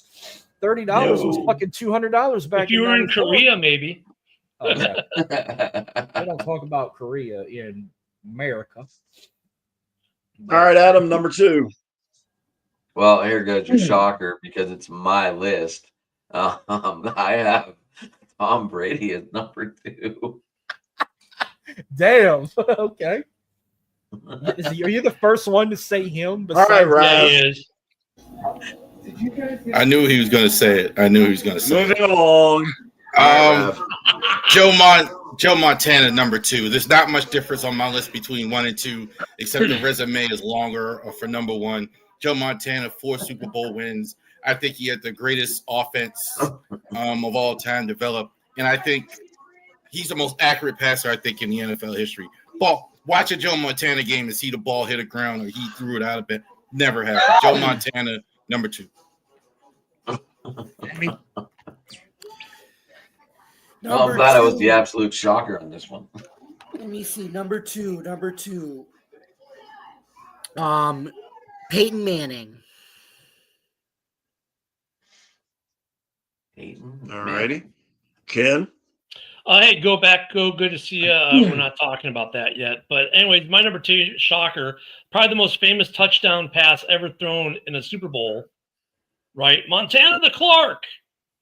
I mean, it's the only one that gets drawn on helmets when they used to sign him that, before Clark passed NFC away. Championship, not Super Bowl. Yeah, it was the NFC Championship against Dallas. NFC Yeah, that was the Championship. NFC Championship. They still would draw that play out on helmets when he signed Clark Wood.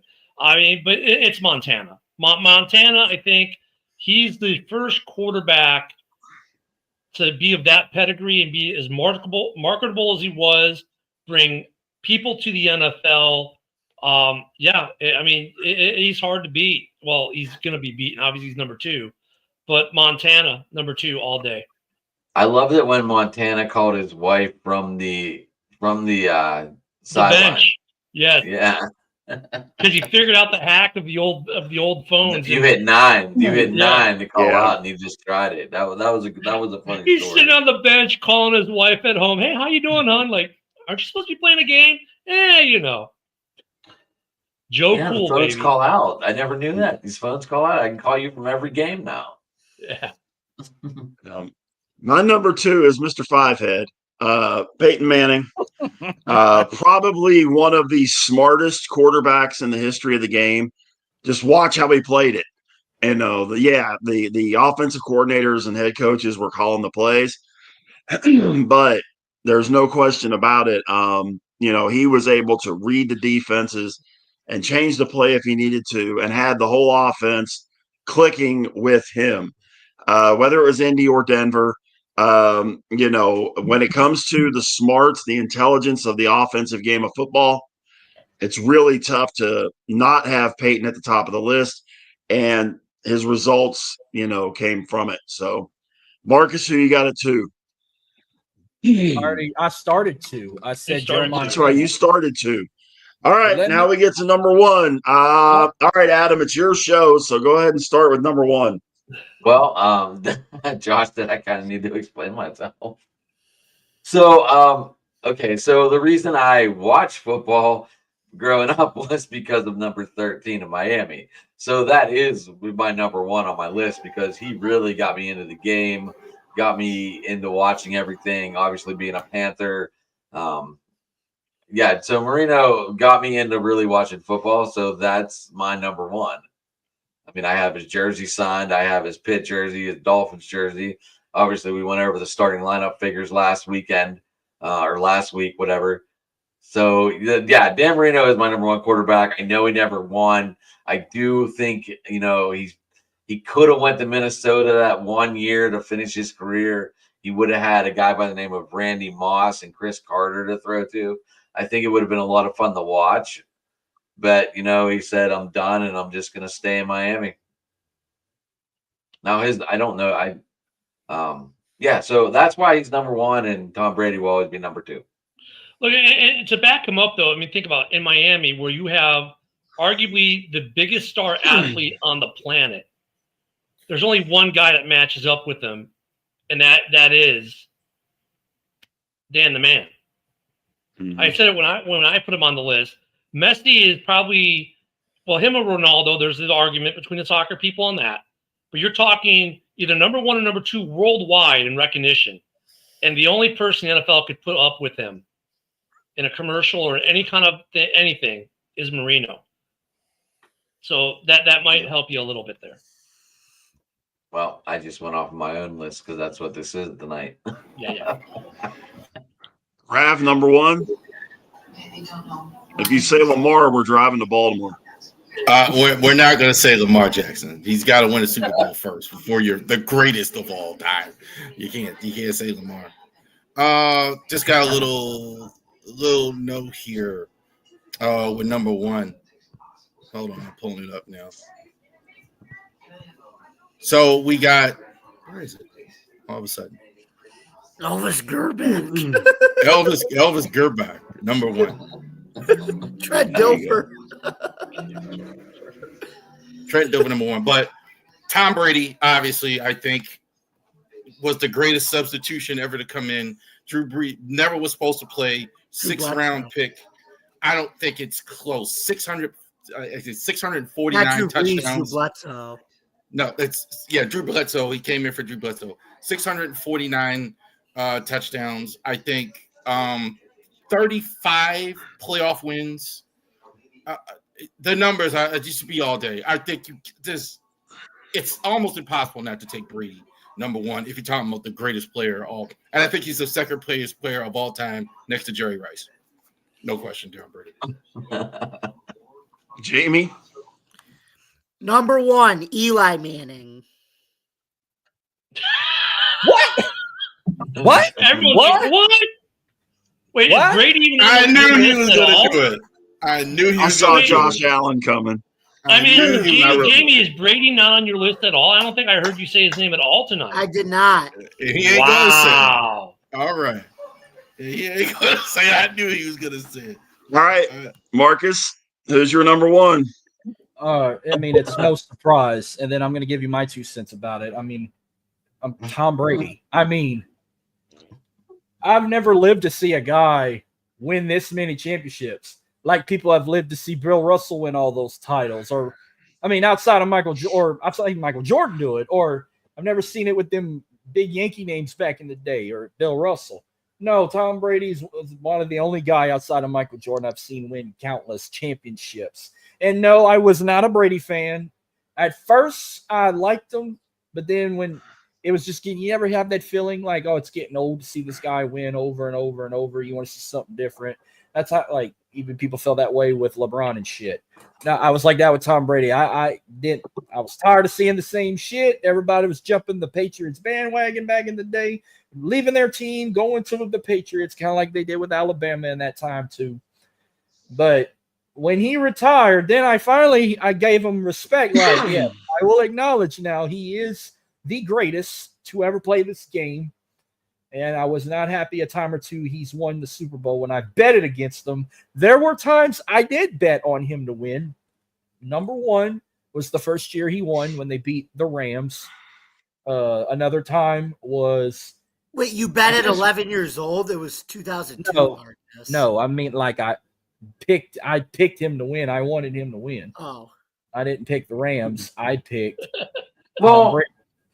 Well, I mean, that was like, it was the patriotic year. 9/11 happened. You two at the kind of halftime fell right into the show. Patriots' lap. Right there, he did the national anthem. Yeah, but look, there was only 3 times I picked Brady to actually win. That was the first. The second was against the Seahawks. It was at 49 because I didn't care for Richard. I hated Richard Sherman. The Seahawks was a little overrated. They were acting like they were the best team ever. And then the third year was the no call shit where we got robbed for having a Brady Brees Super Bowl. I wanted New England to beat the Rams. I boycotted that Super Bowl. When I saw that score, I said that was the worst shit. That's the worst. That was like 13-6. 13-3. 13-3. I said we got robbed. We should have had a Breeze Brady Super. I wouldn't have cared if we lost that fucking Super Bowl. That's because they wanted pretty boy Nick Lachey, Sean McVay in the Super Bowl because he was eye candy. It still haunts us to this day. Like that haunts me worse than Alabama getting into the national championship and beating us in our own backyard. Sean McVay was like, "Guess what, New Orleans? It's gonna be May in that Super Bowl." Okay, I'm about to get off because I got my show going on in 5 minutes, but I'm about to go ahead and break it out to you. The Florida Panthers are 5 minutes away winning the Stanley Cup. They just scored their fifth goal with no goalie, and they're up 5-0. Now Tampa Bay's pissed off because they also. Did you change your Marcus? Did you change your time on your show by chance?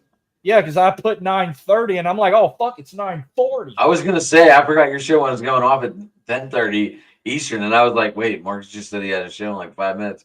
And then I was like, oh shit, did he change it? Well, I mean, I can go ahead and change it again because I said I was going to go live immediately after this.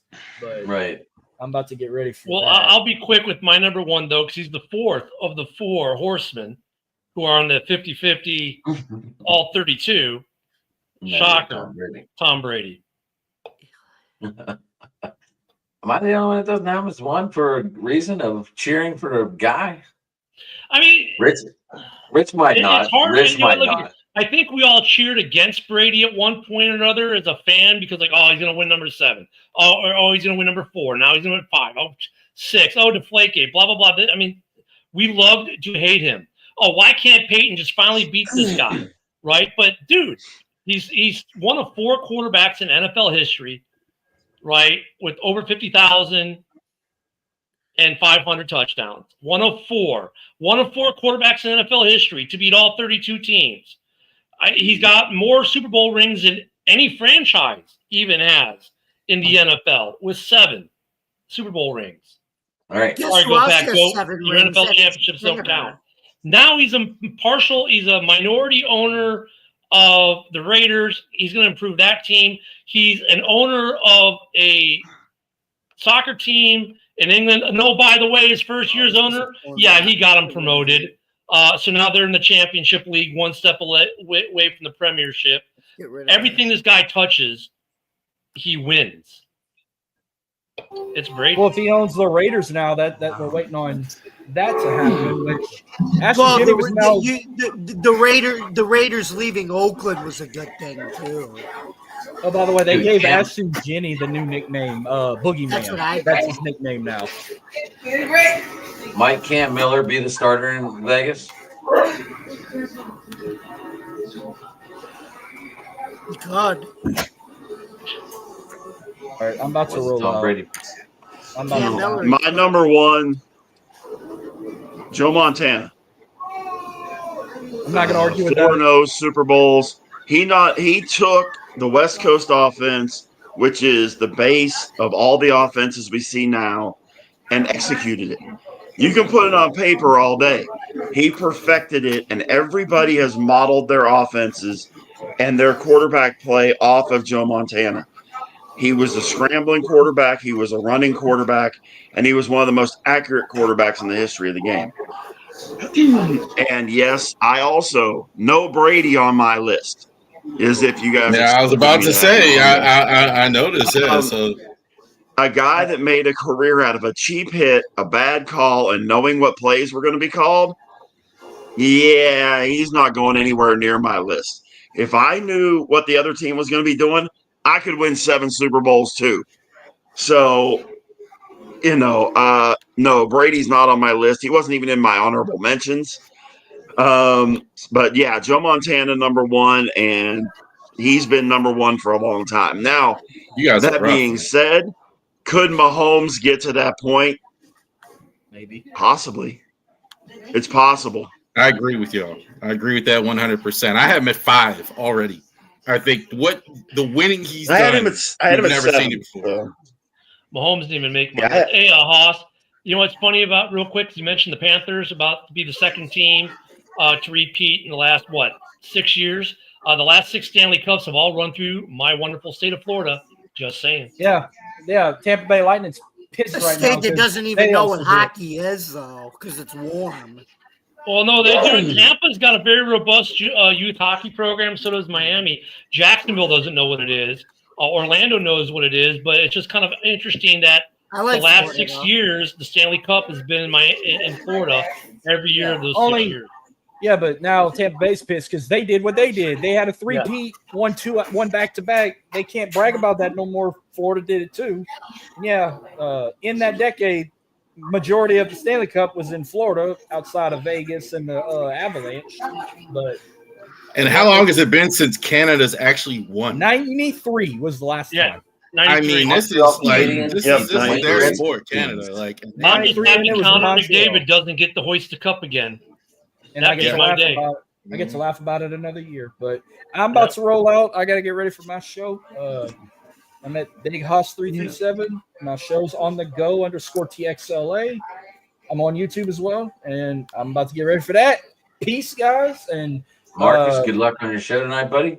Adam, Enjoy. Jamie. I'll see y'all Thursday. Hopefully, Jeremy will be back too. But I'll I have see y'all no for the idea what's going on with Jeremy. I was hoping to talk to Ken about that after work if he heard anything, or after the show. I mean, after work. Jesus. Well, I'll see y'all for the season finale of the UFL chat. You All got right, it. guys. We'll see you Wednesday, Thursday, Marcus. Have a good one, brother. See you, man. All right, we got through our top 10. A little bit different open mic tonight. We focused on one topic and actually stayed on it. Mostly. Rich, it's your show. We calling it? I need to. As you can tell, my voice is going to complete shit. And it's about 45 minutes longer than what I normally do this. So I need to bug if you guys want to stick around and talk for a while, but I got to bug out. I guess that means pick a shorter topic next time, huh? Well, I wasn't. I honestly was expecting more of what Jamie was doing than what everybody else did. You know, give the name, go. Give the name, go. But that's okay, because we had some good times with it. We had some fun with it and all that kind of stuff. So Yeah. all good. I mean, it's not a major thing. Right. So, but yeah, I mean, my voice is going Casper. I got to get out of here. At Big Rich 8371 on Twitter. Facebook's just my name, Rich Richardson. Here tomorrow night, me and Adam, Steel City Sports Talk, 9 Eastern, 8 Central, and Two Tire Change Mondays, 7 Eastern, 6 Central. It's our NASCAR show.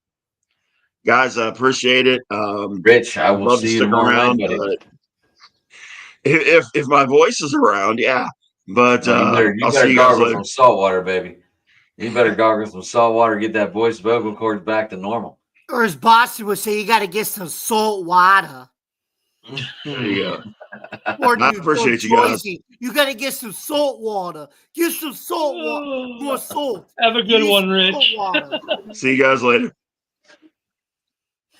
All right. You can get me at Sports Talking It on Twitter, guys. Driving to the top on Twitter as well. Obviously, the YouTube page. Driving to the Top Productions over there. Yeah, we run this Tuesday. We have shows apparently every night now this week after looking at the schedule last week. I don't know what was going on. Everyone was doing shows, and that's the way it goes sometimes. But anyway, go ahead, Rav. Or if you want to let Ken go. I just kind of went. Go ahead, Charles. I can go ahead real quick. I know you don't like politics, but just pray for our military. What's going on? I'll leave it right there. Pray for all of them involved right now. Right now, this week, we're going to talk about, we're going to do our top 10 list on our channel as well. What is it? Rav, it's not that I hate politics. I just don't like talking about them on the air. No, I respect it. I'm not, it's cool. You know, we ain't got to, I don't either, frankly, but, you know, just pray for the military. Just put that out there so people absolutely listen that's out there. All right, so top 10 list, top 10 running backs in the NFL. We're going to talk about that tomorrow. We're also going to talk about who are the training camp battles, each training camp battle that the Ravens are having as well. We're going to talk about the Orioles minor league, the Shorebirds. We're going to talk about that, a little bit of the NBA Finals and the Orioles report. We're going to do that. I always talk about YouTube, but definitely check us out. We are on Spotify now. The podcasts are all on Spotify and Rumble as well. So definitely, it's not just the Twitch and the YouTube and everything. You could always check us out now on Spotify and on Rumble. If you're out there, definitely Rivalry Sports Podcast on those platforms. And also to Fanatics links, check those out as well. Go ahead, Ben. And you can find me at Ken the Bear Fan on X, at the Huddle Sports Network on YouTube, at Ken the Bear Fan at YouTube, Huddle Sports Network on Facebook, on the Huddle Sports Network app on Roku and Fire TV. You can catch every Monday through Friday, Ken and Ken in the morning at 10 a.m. Central, 11 on the East. For that show, we are also delayed on Spotify, Apple, and one other voice only. And then tomorrow night at 7 p.m. Central, 8 on the East, so before the gentlemen here do their show, we have the House Hall Report on all the Huddle Sports Network pages, to include my X. And also Sunday morning, that coveted pregame time, 11 a.m. Central, noon East, we do House Hall Report. That's when you can catch me, so about 6-7 times a week. And definitely catch up with all of us on X, because we're all on X together. So if you're with one of us, you'll probably catch most of us. With the guys here, with the DTT guys. But yeah, catch us on X. We try to repost each other's stuff. Tomorrow morning, who knows what we'll talk about on Ken and Ken. We're very driven by comments, but we usually have something good. Interesting fact that we brought up last week on Ken and Ken that you might want to talk about tomorrow. Only 2 players drafted in the second round have signed contracts so far this year. And both of them have fully guaranteed contracts. So the question becomes, at what number do they stop fully guaranteeing second-round picks? That never happened until this year. The Bears have 3 second-round picks. So that we might talk a little bit more about that in the morning. Maybe you guys pick that up at some as well. But I know happy to be here, guys. We didn't have a second-round pick. Yeah, anytime. I'm always happy to be here anytime you guys ask. Jamie, you're the closer. You got it. You can find me, yours truly, at Bill's Chat 1, at Bill's Mafia Chat, and also at Jamie Molloy, the unbiased journalist, at DJ Dog Tags on Twitter X, theforkball.com, and stadiumrant.com, where I write about all sports. You guys can also follow me here on Driving to the Top Productions. You can follow me and Joe Dalio, our Driving to the Top production, Subway Conversation pod. We just launched we just recorded a new episode tonight at 8 o'clock, so go check that out. You can also follow me here on Driving to the Top Productions, every open sports mic every Tuesday night at 9 o'clock p.m. on this platform. You can also follow me every Wednesday night as Smoking Jeremy B and his Huddle podcast network with Ken the Bear Van and all them on Huddle Sports Network, where we just finished up our roundtable talk and with division roundups and things like that. We're going to continue to do that. And then you can follow me back here on this platform on Thursday as Adam, Marcus, and I, and hopefully Jeremy will be rounding out. We'll be putting a bow on season 2 of the UFL. So thank you guys very much for listening. Don't forget to subscribe to our YouTube channel, like, comment, ring the bell for notifications. For more content on Driving to the Top Productions, you can please visit our YouTube page, Twitch stream, Facebook stream, X, wherever you get your podcast. Thanks very much for listening, folks, and we'll see you next week at 9 o'clock p.m. right here for Open Sports Mike Night on Driving to the Top Productions. Have a good night, folks. See you later. Go Army. Beat Navy.